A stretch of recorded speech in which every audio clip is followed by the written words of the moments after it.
আৰু ৩৫,০০০ নিযুক্তিৰ প্ৰক্ৰিয়া বিভিন্ন পৰ্যায়ত চলি আছে এণ্ড হুইচ ইজ গুড কাৰণ চৰকাৰী টকা খৰচ কৰাটো আমাৰ লক্ষ্য নহয় আমাৰ লক্ষ্য আছিল যে মানুহে যাতে উচিত মূল্য পাব পাৰে আজি এভাৰেজ 2,400 মানুহে MSP আৰু মই MSP প্লাছ বুলি কম MSP প্লাছ পাবলৈ সক্ষম হৈছে যোৱা বছৰত অসমত 523% ফৰেন টুৰিষ্ট বৃদ্ধি হৈছে footfall has increased by 500% and domestic tourism has increased by 103%. আমাৰ মই আগতে কৈছো যে একাডেমিক হেলথ নেটৱৰ্ক আমাৰ যথেষ্ট বাঢ়িছে আৰু মই ভাবো যে এই সমূহে আমাক বহুত আগুৱাই লৈ যাব 1 লাখ ৰিক্ৰুটমেন্টৰ ক্ষেত্ৰত আমি 88,547 আমি কমপ্লিট কৰিব পাৰিছো 88,547 আৰু ৩৫,০০০ নিযুক্তিৰ প্ৰক্ৰিয়া বিভিন্ন পৰ্যায়ত চলি আছে ইণ্ডাষ্ট্ৰী ক্ষেত্ৰত মই আশা কৰিছো যে 2024 চনটো আমাৰ বাবে এটা নতুন টাৰ্ণ এৰাউণ্ড হ'ব কেইবাটাও মেগা ইনভেষ্টমেণ্ট মই বহুত বিলাকক ক'ব খোজ নাই বাট পাথ ব্ৰেকিং মেগা ইনভেষ্টমেণ্টৰ কথা অসমত already people have shown interest and these are large industrial houses of the country these are not that mid cap the large industrial houses of the country has shown interest at least 1 or 2 projects big projects of 20,000 crore 30,000 crore of that magnitude আমি 2024 চনত আমি complete কৰিব পাৰিম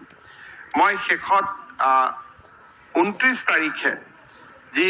আলফাৰ লগত ভাৰত চৰকাৰৰ যি আমাৰ চুক্তি হল তাৰ বিষয়ে মই দুটা পইণ্ট এই চুক্তিখনৰ দুটা দিশ অসমৰ ৰাইজৰ মই দৃষ্টিলৈকে আনিম যি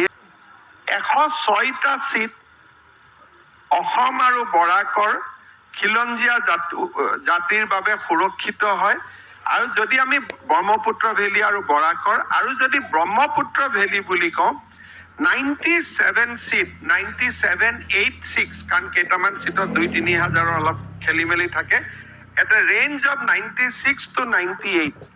সুৰক্ষিত হয় অসমীয়া লোকৰ বাবে ইলেকশ্যন কমিশ্যন ধন্যবাদৰ পাত্ৰ যিটো আলফাৰ একৰ্ড হল তাত দুটা ডাঙৰ পইণ্ট আহিলে যে এইবাৰ ডিলিমিটেশ্যনৰ যি মূল প্ৰিন্সিপল আছিল নেক্সট ডিলিমিটেশ্যনতো এই প্ৰিন্সিপলে মেইনটেইন কৰিব লাগিব গতিকে যিসকলে আলফাই কি পালে বুলি প্ৰশ্ন কৰে ডেফিনেটলি স্বাধীন অসম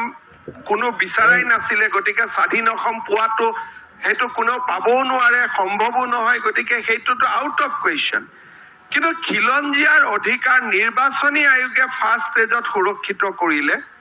ছেকেণ্ড ষ্টেজত আলফাৰ একৰ্ডখনে যে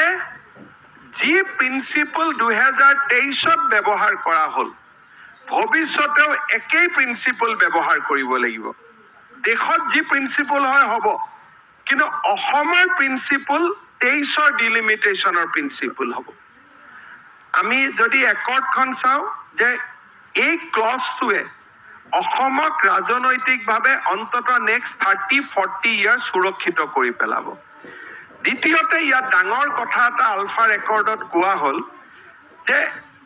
জনিয়াৰ পৰা মানুহ আহি বৰপেটাৰ ভোটাৰ হ'ব নোৱাৰিব সাধাৰণতে কি হয়